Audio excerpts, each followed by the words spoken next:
I don't know how we got there. That doesn't matter. Hey, okay, so a little bit more serious, and this is wrapping a story that I have to tell you, there's some stuff that went on behind the scenes with this story that will come out in years to come. But for now, we know we at least finally know that Kyle Beach got a settlement agreement in place with the Chicago Blackhawks. And I guess they met with a mediator, the Wirtz family lawyers, and obviously Kyle Beach's lawyer, come to an agreement. Obviously, the sum will remain undisclosed. And, it really doesn't matter how much money it is to us.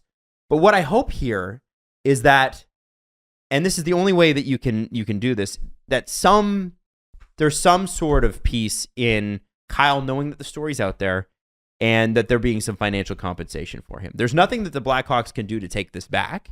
All they can do is be better going forward. And unfortunately, Kyle's career was affected enormously by this. But it was nice. In all the tough news, that was great to see. It was a process that took far too long, and that's exactly what I was expecting out of the mediation process. And I believe it lasted a day. Yeah, they met one day. One day, and that's not what I was expecting at all. I had December 15th circled on my calendar for a long time, and boom, he got a settlement, and John Doe 2 will be in a few days on December 20th. A good mediator solves a lot. Now, I want to say this. When we started talking about that story, and we had Rick Westhead on in the summer. In a barn, when he was in a barn, it wasn't getting the coverage it deserved, quite frankly. Rick was out there promoting it, banging the drum, but nobody was supporting it. And I just want to say a shout out to you who listened to this show and shared it and pushed it, because whatever small part this show played, it was because of you. A lot. What I'll tell you what they would have said in traditional broadcast. They would have been like, "That's dead. Like that. No one's going to watch that. It's too depressing." They come to us for an escape. Nobody's going to watch that.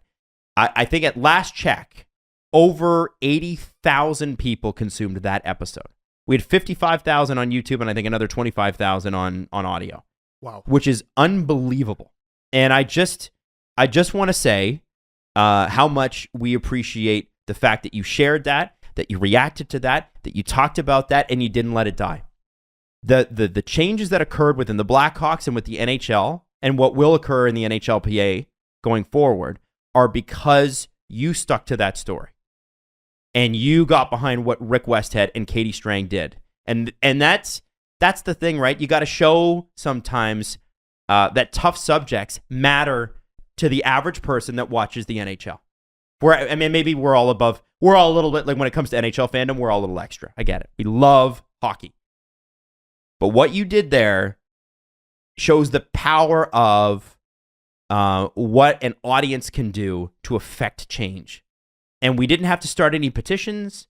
We didn't do fundraisers. We didn't do anything. What we did was we shared the information, all of us, and we didn't let it die, and we let the journalists do their jobs. And Kyle Beach now at least has a little bit of closure. Is the work done? No. There's John Doe 2. Yep. There's other things to happen. But I just wanted to shout that out. I think it's an important spotlight. And I just want to say how special this community is. Blown away. Absolutely blown away. The people, when I talk about what we're doing here with the SDPN, when I talk to Alan about it, when we talk to Chris about it, Andrew, Julian, and all the people that we're talking to about bringing on, and we will be expanding next year. What I always say is the same, is that this is a special relationship, and it is not like listeners and a show. It's a community of people that are, they don't always agree. We're not even always kind to each other sometimes. Nope. But what I can rely on is the fact that everybody's got great moral fiber, great values, and has a strong belief in what's right and what's wrong. And the unity of the community on this one was huge, and thank you so much for it. Yeah, Rick Westhead, I don't want to speak for him, but he's with TSN now. He's with the Toronto Star. He was on Hockey Night in Canada. He's been in media for a very long time, but your reaction to that initial episode blew his mind.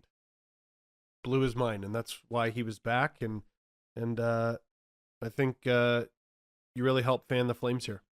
Well, thank you. There was a point after what initially came out in probably like May-ish June, and then it went through the draft and the summer, and the story seemed like it was dying down. But the people kept it going. The people didn't let the NHL forget that this is the biggest deal that's going on, and this is so important.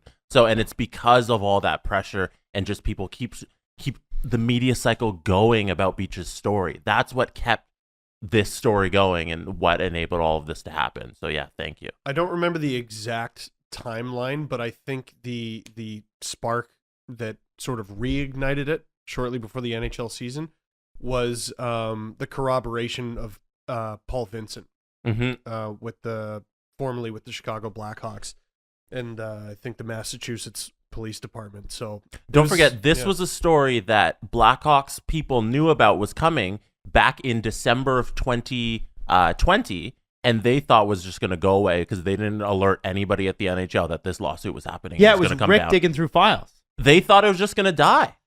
And thankfully, Rick and Katie and then everybody who read the story and kept it going, kept the story going. And the local Blackhawks media who were on this, they also deserve the shout-outs too. 100%. 100%. It was quiet in the beginning, but there were some Blackhawks reporters that were on this from the beginning too, and so they deserve the credence that they were given. Thank you to Rick and to Katie and to those people. It's why journalism matters. Yep. It's an old trope, but it does matter. It does affect change, and you affected it, and so thank you so much. And it's been little smatterings, but I've noticed it's changed hockey journalism. It's changed the conversation. A little bit. Yeah. Can you tell me specifically what you mean? I don't. It's that one's tough. I don't want to speak for people, but I'm noticing different questions being asked, and I'm noticing different processes. People are.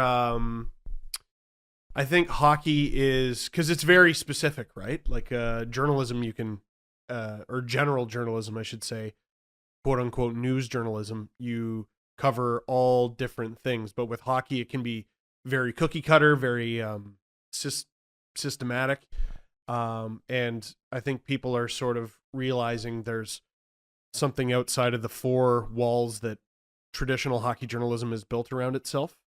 I'm very encouraged by what the next generation of hockey journalists have to offer, and the current generation is learning as well. I hope the people who didn't cover it felt the pressure and know better for next time. They did. There it is.